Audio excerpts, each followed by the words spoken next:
And welcome everyone to the 12th meeting of 2025 of the SPCB Supported Bodies Landscape Review Committee. I have received no apologies for today's meeting. However, Ash Regan MSP will be joining us later as she is giving evidence to another one of the Parliament's committees this morning. I'm very pleased and grateful to welcome to the committee members of the Scottish Parliamentary Corporate Body and supporting official. Today we have our colleague Maggie Chapman, MSP, who has responsibility for business support and office holders.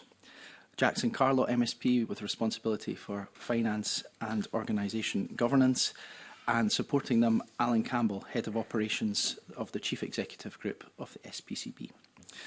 And we move directly to questions, if everyone's happy to proceed just now. And the first question is from myself, and it's one you're possibly anticipating because we have consistently asked witnesses through our evidence session this question to start off with. And it's just to get to the heart of why we're undertaking this work as a committee, which is what is the purpose of an SPCB-supported body? Can you outline what you believe the purpose of an SPCB-supported body is and how it differs from a Scottish Government-supported body or Scottish ministers or indeed us as MSPs?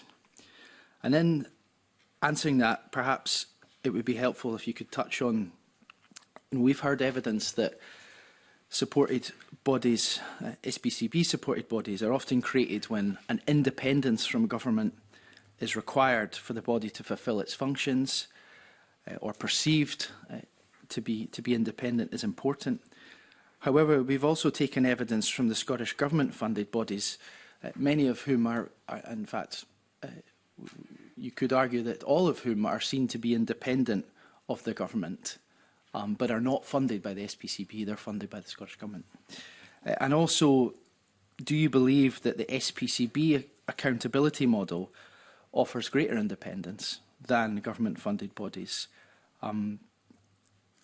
These are the questions we've been wrestling with, and be interested in your thoughts. I don't know who wants to go first. Maggie Chapman. Thanks very much, Convener, and good morning to the committee. Thank you very much for inviting us to participate in your work and for the work that you've done on this so far. We are pleased to be part of this inquiry into the SPCB supported bodies landscape. As you are aware, the corporate body supports currently 7 office holders and funds the devolved Scottish activities of the Electoral Commission. From April next year, we will also support the Patient Safety Commissioner for Scotland and the Electoral Management Board. The growing number of office holders and proposals for new office holders has been a concern of ours for some years, and so we're grateful to be part of the work that you're doing and grateful for what you have undertaken. And I suppose that leads me into answering your question, Convener, initially about the purpose, and primarily that there is that independence function that corporate body office holders have, independent of government, independent of whatever colour the government of the day is. Having accountability to Parliament itself, to Parliament as a whole, I think is seen as a strength by some people, office holders, and others as well. And I think that's maybe reflected in the suggestions that we have coming forward for new office holders. People, campaigners, advocacy organisations see this as a route to hold government and possibly even Parliament to account. So that independence and accountability relationship is important for many people. I think there's also something to say about the different kinds of office holders that we currently have. We know that there are advocacy office holders, advocacy and maybe office holders that would broadly come under the sort of human rights space, supporting organisations or holding government and Parliament to account where the policy landscape doesn't meet required levels of service provision, those kinds of questions, or where there are issues around provision of services and or access to those services. I think there is a there are discussions around the best model for accountability, the best model for scrutiny, the best model for that two-way process, both of office holders undertaking the functions that they are required to undertake and government and Parliament being involved in either the setting of the policy landscape and then scrutinising the work that those office holders do. I think with some of the other office holders, the standards and ethical standards and standards commission, I think that is seen as separate, and having that role supported by the corporate body, I think has worked well.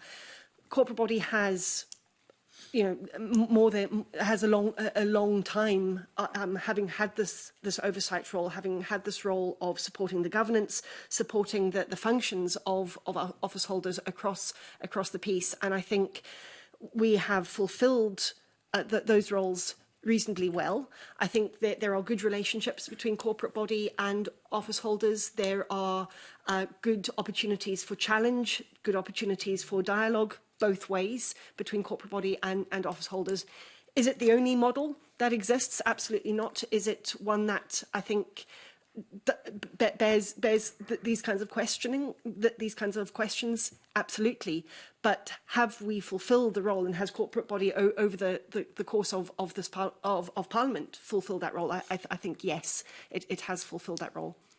Thank you. I mean, colleagues will come in with further questions, but I think the challenge for us has been, as we've looked into this more deeply, is that, say for example, there's really rational reasons why the Ethical Standards Commissioner is funded by the SPCB and is not funded by the government, for example. Yeah.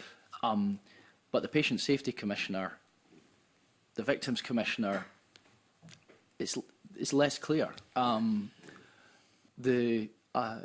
The Scottish Fiscal Commission were here giving evidence to us in recent weeks, and they're very much seen by this Parliament and in the public domain as independent from government, but they're funded by the government. And I think this has been interesting and important for our work. So thanks for your points there, and Jackson Carley, you want to come in as well? I mean, I think you ask a fundamental question. What are the office holders for? And it's a question I think we ask ourselves. I mean, our job is not to define that. Parliament has defined the creation of the new suite of office holders that we have. How has that come about? A generation ago, I can recall that when issues of substance needed attention, MSPs would demand that we convene a summit, and the issue would be thoroughly reviewed by a national summit. And then summits went out of fashion, and the idea came about that maybe we could have commissioners instead who could take these issues forward. But what's clear, I think, to us as we deal with the governance issues of the commissioners that are being created, is that there is no common template, no common framework, no common level of responsibility attached. And in some senses, in the public mind, I think there is a sense that the commissioner is a kind of level playing field of people who have the same responsibility and authority. I understand why it's happened. I think it's happened, my own theory is, in a parliament where there are fewer minorities and more of a majority, MSPs have found that profile awareness raising for themselves as well as for the issue is delivered by pursuing a campaign to create a commissioner. And I think when I look at some of the other commissioners that are in prospect, the same might apply. But from our perspective, we have a duty to simply to exercise the responsibility that's been given to us by Parliament to implement the legislative will that has been expressed through the creation of the Commissioner, whilst as the spokesman responsible for finance, recognising that I am going to the Finance Committee annually with our budget, in which the cost of the Commissioner landscape has grown from about 8% when I started doing this, responsibility to the corporate body, to 15.7% of the Parliament's overall budget, and that's before the Patient Safety Commissioner and any other commissioners are added to it. So it's becoming a big percentage of the overall spend of the Parliament. And my concern, and I think the concern of colleagues a little bit, has been that we have created a whole new level of government in Scotland that didn't exist when this Parliament was established, which is largely, well, it's unelected, and in our view, probably is not being properly, or hasn't been held properly to account, or being properly scrutinised. Arguably. Yeah. And we are at a tipping point to where it's very difficult to see beyond this Parliament why you, if your work, which I'm delighted has come out of the Finance Committee and the expressions of reservation we've had, it's difficult to see why we wouldn't end up with another 10 commissioners for just about every other subject that people used to want to have a summit about. And the basis for denying that would become harder given the commissioners that had already been approved. And it's that whole dilution of the will of the responsibility of Parliament itself in some respects for these issues, but the very complicated landscape, which we inherited as a requirement to manage, but not expecting, I think, that it would become so overwhelming a responsibility as it has. Thank you very much. And that's really helpful for leading on to our further questions. Murdo Fraser. Thank you, Convener. Good morning to the panel. We are, as a committee, interested in trying to understand what the purpose and added value of commissioners is. And Mr. Carlaw, you kind of alluded to that in what you've just said. It was clear from both what the FPAC committee have said in their report and the evidence we've taken. You know, Scotland is not an under-governed country with 129 MSPs, 56, 57 MPs, nearly 30 ministers and law officers. So what is the added value of having commissioners? So the question I put to Scottish Government and to the Minister last week was, what is it that concerns you most? Is it a critical report from a commissioner or a critical report from a parliamentary committee, cross-party committee, or from opposition MSPs, or indeed MSPs from your own party standing up and criticising you? I appreciate the corporate body might not have a particular view on this question, but I'm interested if either of you got any personal reflections on that matter. If you were in government, is a commissioner's recommendations more impactful than, say, a parliamentary committee? That's an interesting question, and it's not one I think that corporate body would necessarily take a view on, given the constraints of our role. I think, having said we won't take a view, I will now give you Happy to get your personal view. Yeah. I think there are questions around perception and who is doing the perceiving, because I think for the general public, commissioners, a critical report from a commissioner might seem as much harder hitting than some of the sort of party political backwards and forwards that happens in this place anyway. And that is possibly where we see a desire for new commissioners for different areas to be addressed, or areas of concern to be addressed by members of the public, by campaign groups, even by individuals, because they see that route as being the route to challenge, because in the political landscape, maybe their own constituency or regional MSP doesn't have that clout to not only hold the government to account, but to actually challenge and change behaviour. So I think there's something about that role. And again, that comes back to the convener's question around independence and whether that is central to it. I think there's probably also more civil society engagement, or potential civil society engagement with the roles of commissioners and the connections that they have, the networks that they have, that aren't seen to be party political and therefore have a different kind of power, a different kind of nuance to them than an opposition party taking up a cause, or a committee taking up a cause, even on the cross-party basis that committees work well with. Jackson, I don't know if you've got... I think my concern is not with the Scottish Information Commissioner or the Biometrics Commission or with the Ombudsman or ethical standards. I mean, I think if these commissioners speak directly on an issue, I think it has a very powerful impact on the life of Parliament and government. But with the rights commissioners, particularly the potential plethora of additional rights commissioners that are being established, I mentioned earlier of the fact that it's not a level landscape if you actually look at the responsibilities and powers that these rights commissioners are necessarily going to have. And it was a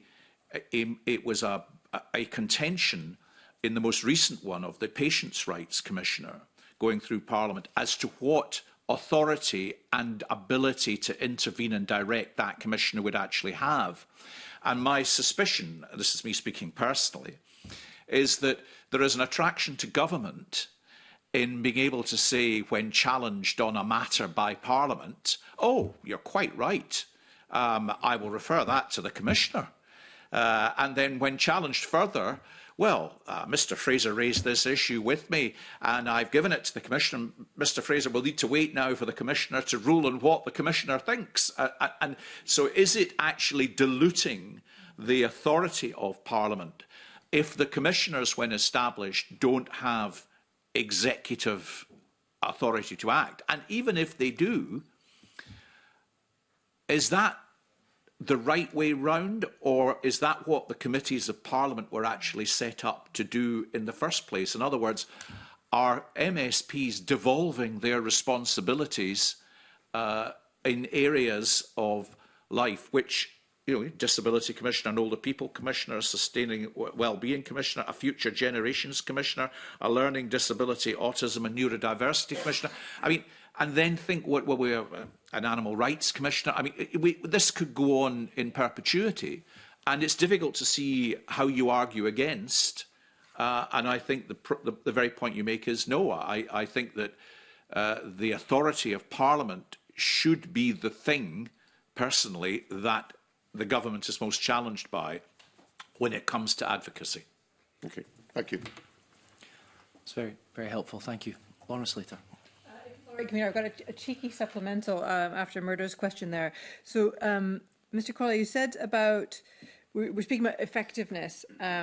So some of the evidence we have taken about committees like the Biometrics Commissioner, about the bodies like the Biometrics Commissioner, is that they do indeed do a great deal of wonderful work that nobody ever reads and doesn't get fed in. It doesn't get fed in. So, in addition to the challenges you've outlined around the advocacy commissioners and that my colleagues have asked you questions about, I think I'd be interested in your thoughts about in that space, about where commissioners are doing excellent work, or the SPCB and indeed in the wider public sector are doing excellent work. How effectively is that actually being fed into the mechanisms of government? With respect to the Biometrics Commissioner, I agree. That's a perfect example, in fact. It's probably the smallest of the commissioners. I have to say, over the time I've done this, I've never seen any one of the commissioners come to me and ask to reduce their budget, particularly. I mean, they always want to grow, but it's a small, very effective commissioner who is reactive rather than proactive, in the sense that the Commissioner isn't out there with national adverts saying, please come to me, but is very much seeking to identify important issues that require to be addressed. And I think the corporate body is a perfect example, actually, of the corporate body's biannual engagement with the Commissioners, with the Biometrics Commissioner, that we hear what they are, what he is doing, what he is uncovering. But I think I would say, a bit like the Scottish Information Commissioner, where he has identified an issue that requires to be addressed, or a forthcoming issue that requires to be addressed, I think that is being taken seriously and responded to. If I can add to that, I think there's really, this comes down to who has the sort of scrutiny role for the different office holder bodies, and there is, I think, a role, and this committee at the Finance Committee have discussed how we as a Parliament can better support committees to really tease out, and then one would hope of the back of work that an office holder has done, direct other work to happen. Now, for a whole range of reasons, that might happen in certain situations very well, and not so well in others. I think that there is that point that Jackson's highlighted around the distinction between reactive and responsive work, and actually intentional proactive duties. Now, under the legislation that has set up the different commissioners, those powers vary vastly across the landscape, as you are well aware, and that maybe has creates that kind of that situation where commissioners do some work, but there isn't actually an avenue necessarily for it to go because of the way that it's been set up, because of the way accountability mechanisms have been established and scrutiny mechanisms have been established. And I think there's an opportunity for your committee to consider, when we are thinking about the landscape as a whole, who are the most appropriate bodies to be challenged or specifically tasked, given the duty to follow up on those reports, that work that is done. There are some explicit duties that read across some of the commissioners, but certainly not all of the office holders. So there is that expectation, maybe, that all of these good works will find their way into the system somehow, but there actually aren't the mechanisms for that to happen. Brilliant. So I'll now ask the question I'm supposed to be asking, which is really about following up on some recommendations and so on that I think have been made to yourselves previously.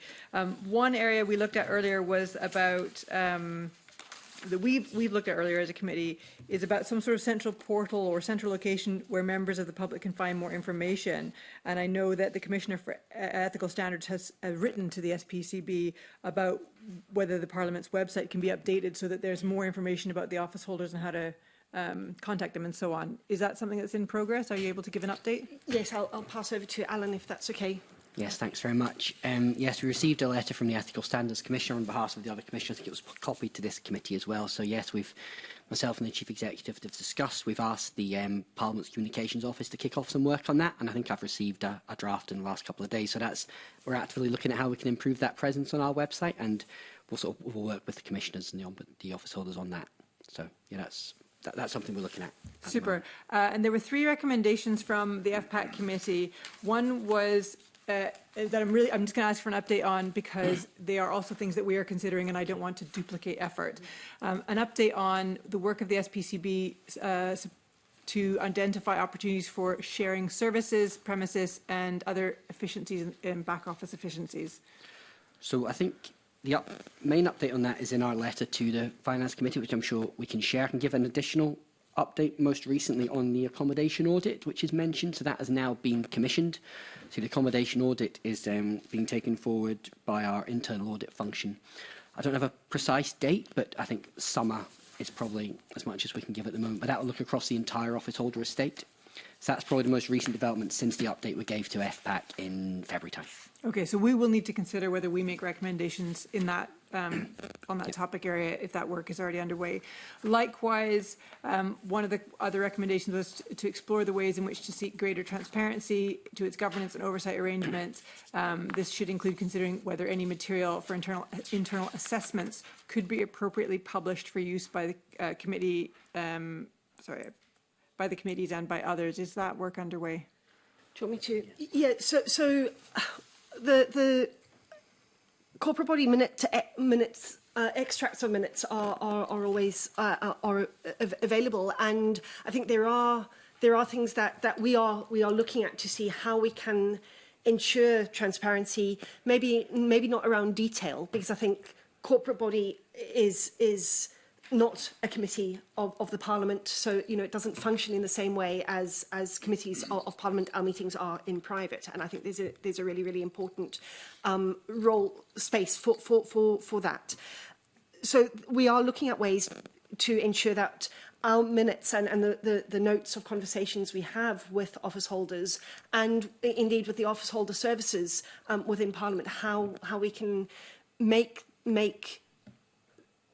not the full details of those public, but maybe a thematic outline, so people have an understanding of the kinds of issues that we've explored, the kinds of issues that have been raised, and maybe potential recommendations if appropriate.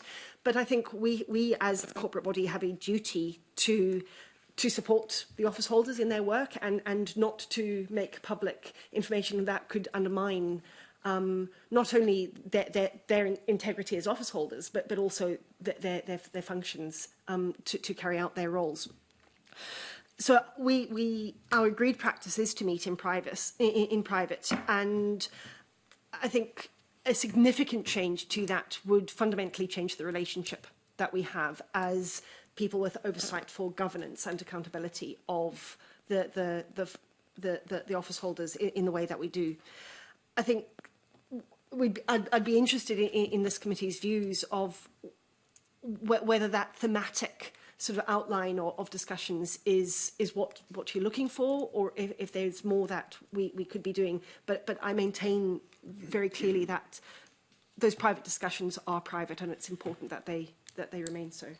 So can I ask, when you talked about accommodation, did you mean location physically? Yeah. Yeah. I was on the corporate body in the last session when we reviewed all these matters and decided to explore the possibility at Bridgeside House, which I gather the committee has visited. Indeed, we now expect that the savings that we are going to achieve as a result of that move are going to exceed those that were anticipated when the decision was taken in the last Parliament to do that.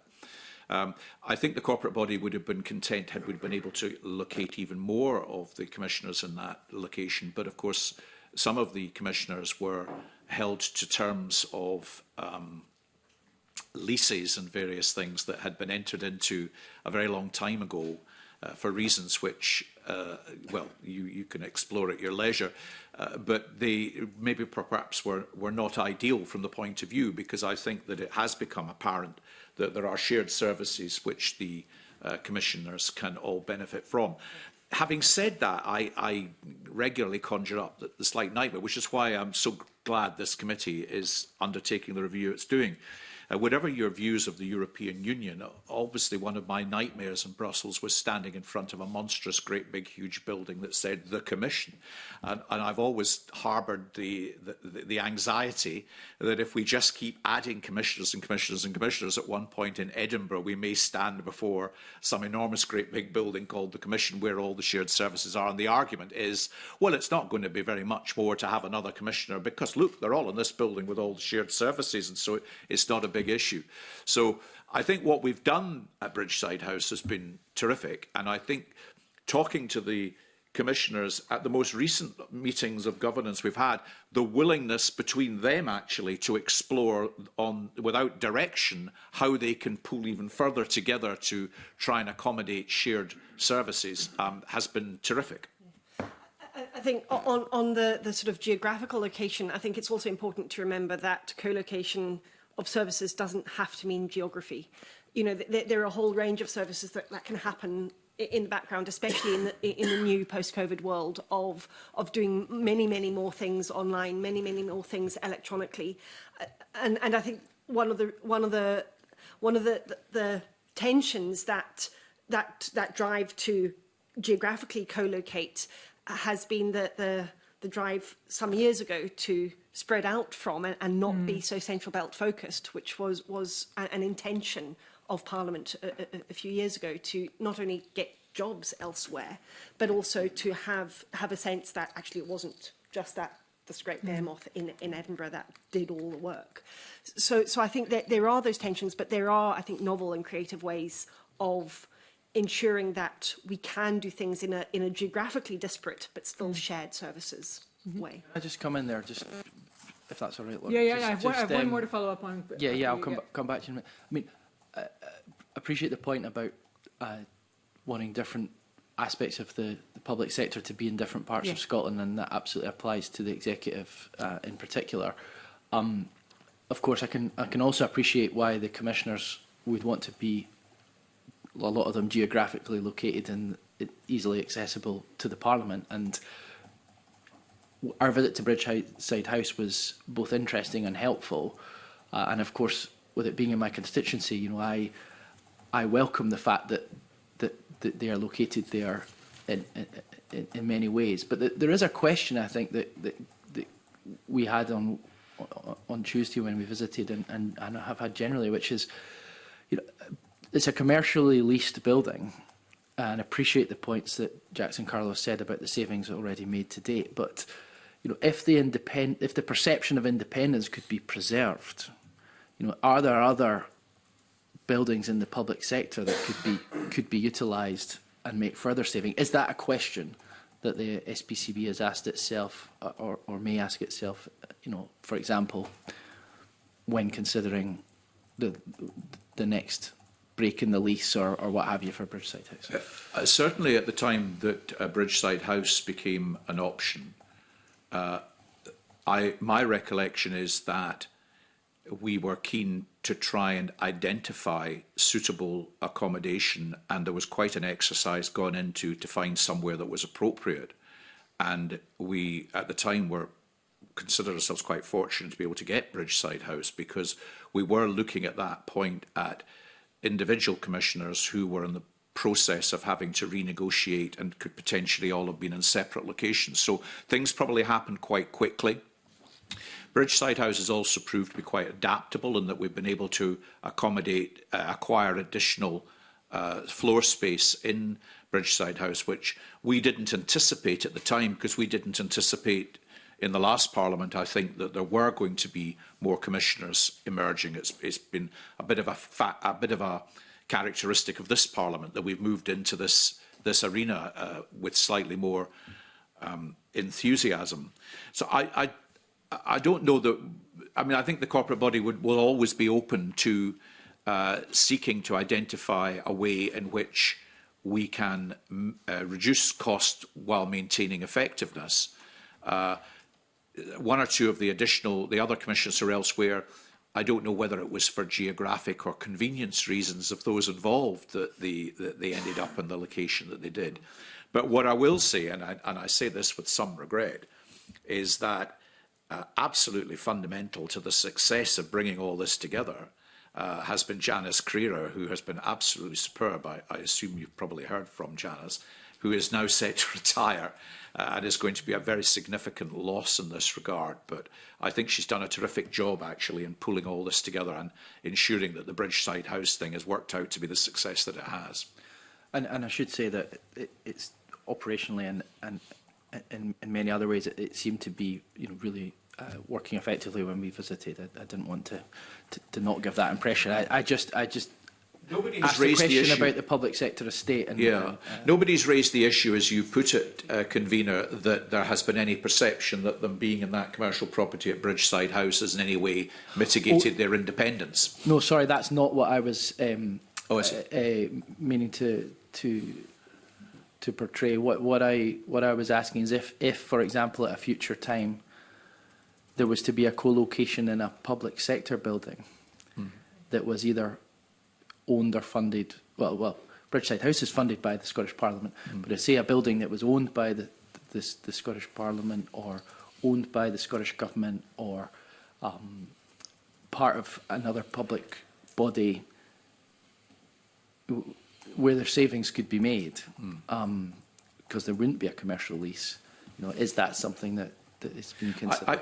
I can't see that we would arbitrarily rule that out. I mean, I'm sure we would look at that. I refer you to my earlier concern, though, that if it was a big building and we didn't yet fill it, somebody would think we should, and therefore we would end up with floors of commissions. I mean, it is. I do have that anxiety. So maybe our space in an existing building is that is a debate we had at one point. I mean, because it was floated in the corporate body, could the commissioners have been located here in the Parliament? We thought, well, actually, we thought, no, that wouldn't have been the right thing to do. So, for example, the Scottish Fiscal Commission is in a Scottish Government-owned building that is next to St Andrew's House, but still seen as very much independent. As an alternative example. But I can only say that the corporate body has never chosen to rule such a suggestion out. Okay. I mean, and in fact, the anxiety we slightly had, as much as anything else, was that the kind of current rate of growth of commissioners, Bridgeside House itself would no longer be able to accommodate them. Very helpful. Thank you. Back to you, Lorna Slater. Just the final recommendation from FPAC to get an update on, which is the review by SPCB alongside the conveners group on the operation of the written agreement between the SPCB and the conveners group, and any improvements in light of evidence and conclusions reached by the FPAC. Discussions, but I'll pass on to Alan for more detail. Yeah, that's right. We've had SPCB officials and conveners group officials had initial discussions a few times, but we concluded that we looked at it'd only been introduced in 2022, I think, and we thought now this committee had been established, we thought better to wait for this committee's recommendations before making any substantial changes. We thought if we recommend changes, say late last year, early this year, and then this committee reports in June, there wouldn't be any point to that. They wouldn't really come into force in time. So we thought let's just wait for this committee's recommendations. So no changes have been made, and we're waiting for this committee. Brilliant. But I think one additional point to make is that, given where we are in the parliamentary term, I think that there will clearly be quite strong recommendations, legacy report style recommendations that go into next term for whatever results from your committee's work about structures, about relationships, that kind of thing. And I think that there are opportunities, obviously, to strengthen the relationship between the office holder working and conveners group. But I think it is important that we wait and see the direction of travel from your committee before we go off and do something that might not match. Thank you, convener. Thank you. Thank you. Richard Lens. Yep. Good morning. Can I ask you some questions around the subject of capacity, and in particular your capacity? Because when I read evidence that you gave to the Finance and Public Administration Committee, when I read the speeches that you made in Parliament, when there was a debate about the report the Finance and Public Administration Committee produced, one of the themes that came from that was your concerns about whether you had the capacity to cope with the existing number of bodies which you've got responsibility for, let alone new bodies that might be added to the SPCB's responsibilities. So we now know that there will be a patient safety commissioner. I think the witness and victim commissioner is at stage 3 in the parliamentary process, and so I'm not a betting person, but if I was, I think I would put money on that going through. So what's your perspective on capacity in light of existing and imminent growth in the commissioner landscape? Have you got the capacity to effectively have oversight, governance, scrutiny of those bodies? Thanks for that question. I'll take it in at least 2 parts. Firstly, capacity of corporate body itself. So the office holder role, whilst it sits within corporate body, each of the 4 of us, as it currently stands, have sort of oversight roles for specific things, and mine is office holder responsibility and some other elements of parliamentary business. There are obviously limits on my time as a corporate body member, but I think one of the challenges we have is that balance between how much time any one of us on corporate body could devote to this issue specifically, given that this is just a small part of the whole remit of corporate body. But I think it's a concern we have. It's a question we have, and if the numbers of commissioners continues to grow, I think we need to look at how roles on corporate body are viewed in the full scope of the roles we take on as parliamentarians. I think that's a conversation that any of us in the role that I currently hold would want to have with our respective groups and those kinds of things. So I think it's a question. Is it insurmountable? Absolutely not. Of course, we could adapt the roles and do arrange things differently. It would change the nature of what it meant to be a corporate body member, particularly the one with this responsibility. I think it would change the nature of that role. Could we do that? Of course we could. We could find a way to make that work. The second area, though, and maybe this is maybe more to the point of overall capacity, Jackson has already alluded to the excellent support that office holders have had through office holder services and Janice Carrera. That team is a very small team. In fact, at the moment, it's Janice and support, as and when needed. And I think there's something for us as corporate body to consider very carefully. If the landscape changes dramatically, if our role not necessarily changes in scope, but changes in size, in volume, then we will need to have a look at how the Parliament, the Chief Executives group can support that, and there will be budgetary consequences to that. One of my concerns, following on as well from what Jackson has alluded to, because the office holder services team has been very small,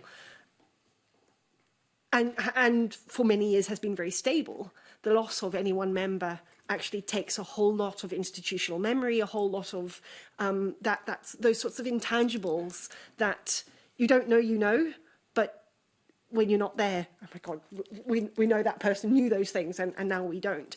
So I think we are already thinking about how we plan for the remainder of this parliamentary term, never mind beyond that, given the changes in that team that have already and will take place. So I think there are those two different issues of capacity. I think that from the parliamentarian side, in some ways, I think that's probably easier to manage. It requires maybe different conversations, but I think that's easier to manage.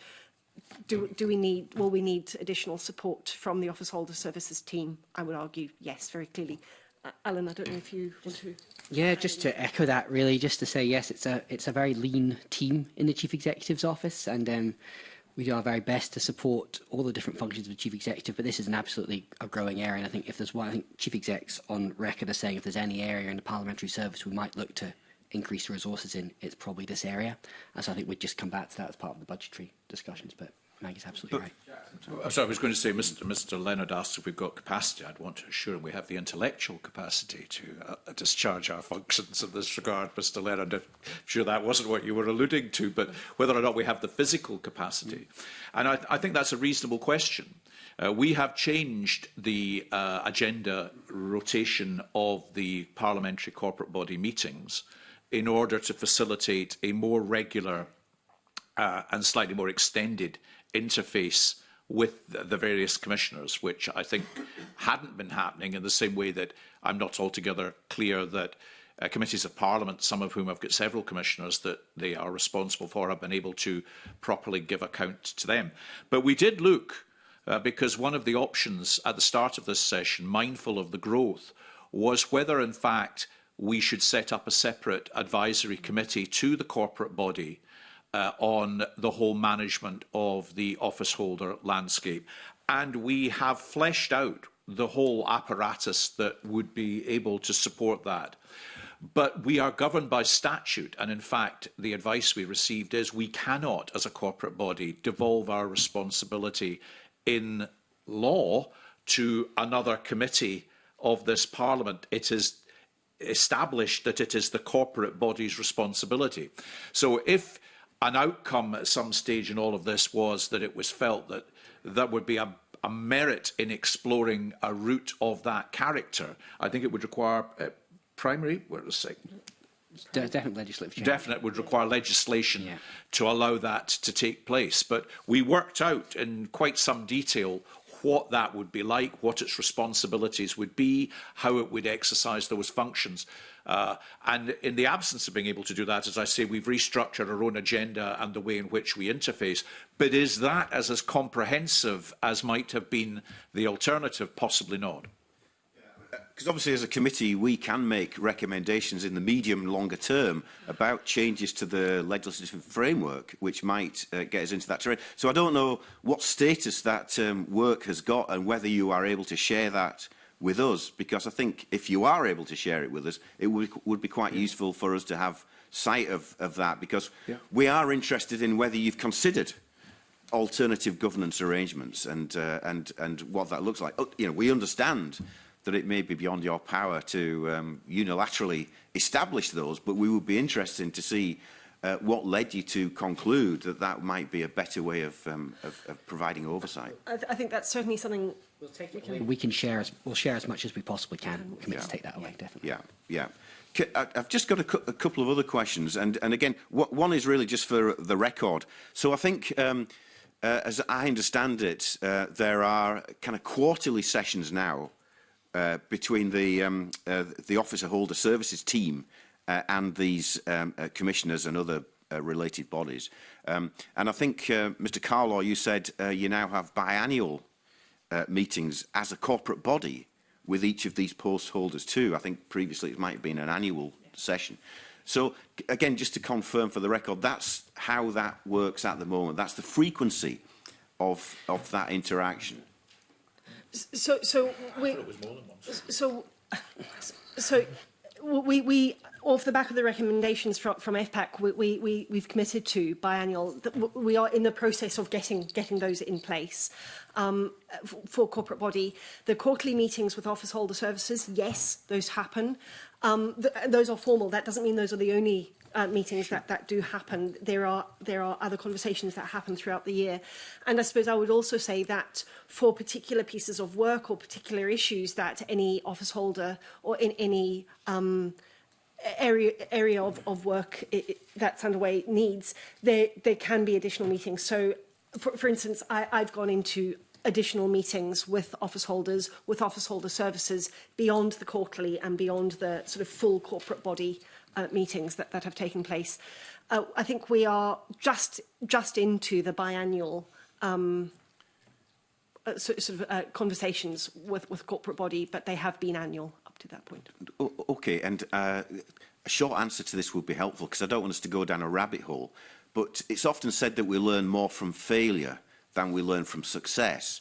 And one of the triggers for the agreement with the conveners group was around the failure of the Ethical Standards Commissioner, which led to Audit Scotland producing a Section 22 report and so on.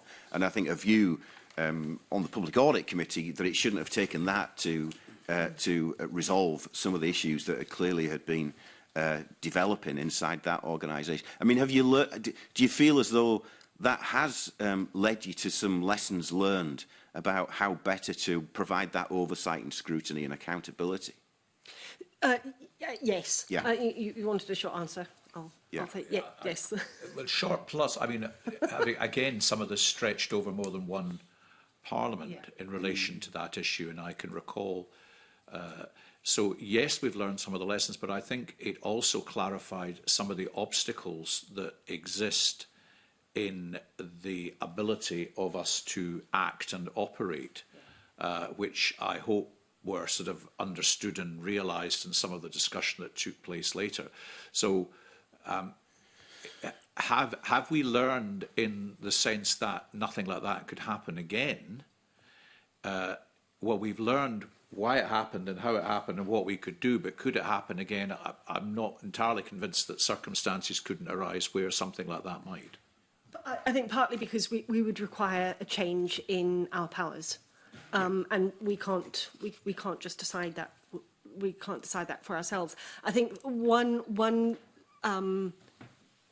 thing that has developed from that is are those closer conversations with the conveners group, and I think that better understanding of the scrutiny role, perhaps. And I know that that's not the specific issue you were referring to with the Section 22 report, but I think there is. I get the sense that there is a better understanding. It may not always follow through to action, but there is a better understanding of the different responsibilities that committees and corporate body have, and how we can actually support each other to undertake our scrutiny functions. Yeah. I mean, but I think the expression you used earlier in this meeting was that the corporate body had oversight over governance and accountability, which is quite, that's quite a clear responsibility that lies firmly in the corporate body's corner. I've got one final question in this section, convener, if I may. Just sure. Yeah, just before we move on, just in follow up to what's been said. I mean, it would be good if you could say a little bit more about how the SPCB share information with committees to support the governance and scrutiny of office holders, whether that's the conveners group or otherwise. And do you have any thoughts on how this could be improved, for instance, in cases where there are concerns about performance or how the body is run or their effectiveness? So in the meetings, either annual or biannual meetings we have with office holders, if there are questions that sort of go into the scrutiny role that would be more appropriate for committees to have, we will take a note of those, and that will be passed on to either committee conveners specifically or to the conveners group as a whole. That's not something corporate body members do directly, but it goes through the corporate body office support team and the office holders support team primarily. But Alan, do you want to say a little bit more about that? I don't want to say too much, but behind the scenes there's a lot of interaction between office holder services and committee clerks on relevant issues. I think you can be assured of that happens behind the scenes based on those meetings and the other discussions that we have. Okay, thank you. Apologies, Richard, back to you. That's fine. So, an idea which has been paraded before us as a possibility, and it's an interesting one, I think, but it is no more than a kind of an early stage idea, is that one option might be for these commissioners and other bodies to have a committee of the Parliament which would meet in public and take evidence in public from these commissioners.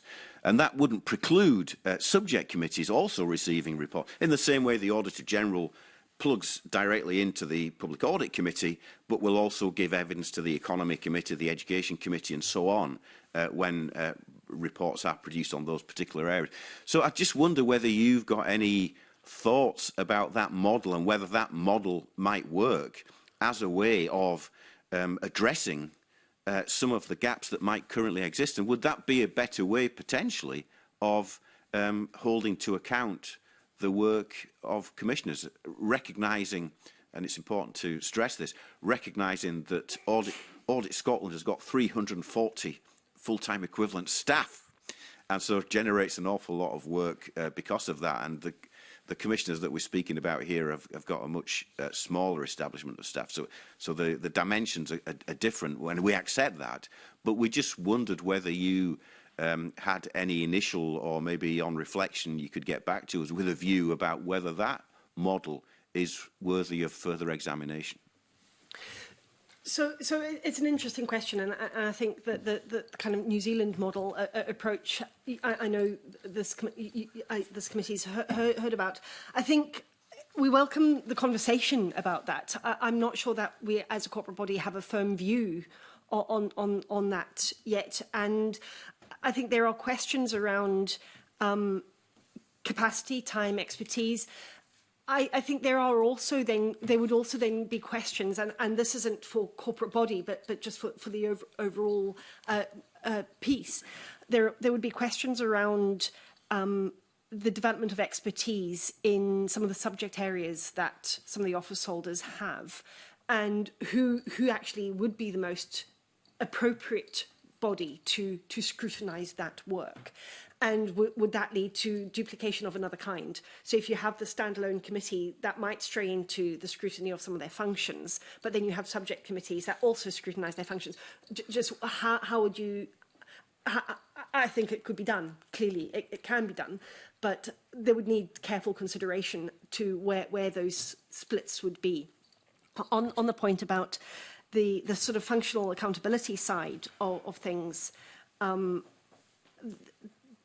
whilst that would obviously have resource implications for corporate body, I think that there are clearly conversations and clearly thoughts for that. It's not something that we would be automatically opposed to on any kind of principled or current view that we hold.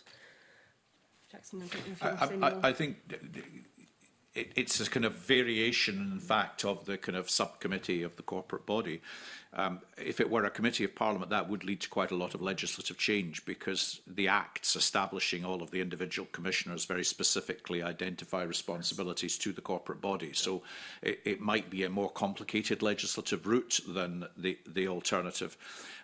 That also, I would say, in terms of the governance, as opposed to the accountability for their functions and responsibilities, that some of those conversations are held with the corporate body in a private environment, I think is also of value to the office holders and to the corporate bodies. I mean, there are some aspects. I know that the individual office holders have valued the fact that we are now going to be and are able to engage on these issues because, you know, some of them, as you've identified, are relatively small organisations, and the ability just to be able, obviously in shared services, to talk with other commissioners and kind of discuss themes and things through is also something they're able to do with us and the corporate body. And in some instances, some things are explored and not pursued, and sometimes they are pursued. But those conversations, because of the nature of them within the umbrella of the corporate body, are very candid and relatively private. So I would want to find a route to safeguard that.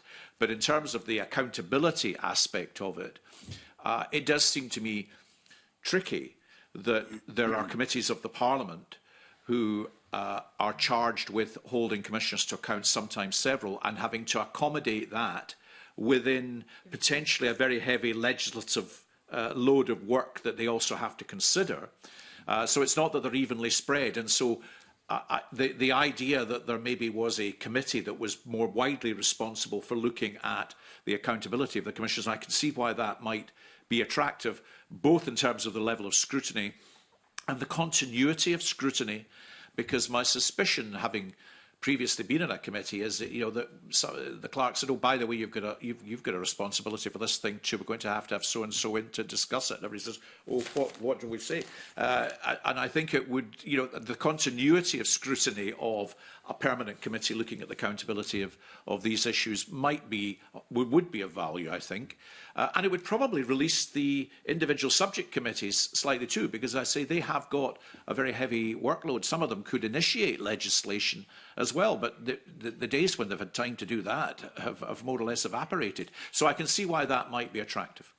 Okay, thank you. As well, I mean, Mr. Campbell said about clerks speaking to each other regularly. I mean, one of the challenges in my experience, and I would envisage for others, is that while that correspondence is necessary and appreciated and beneficial, it's only when it's on the record through, for example, a letter from to a committee that it can be scrutinised by the Parliament in the greatest sense. So, just something to bear in mind for all of us. I'm just going to suspend really briefly and reconvene at 10:30, if that's okay. Thank you.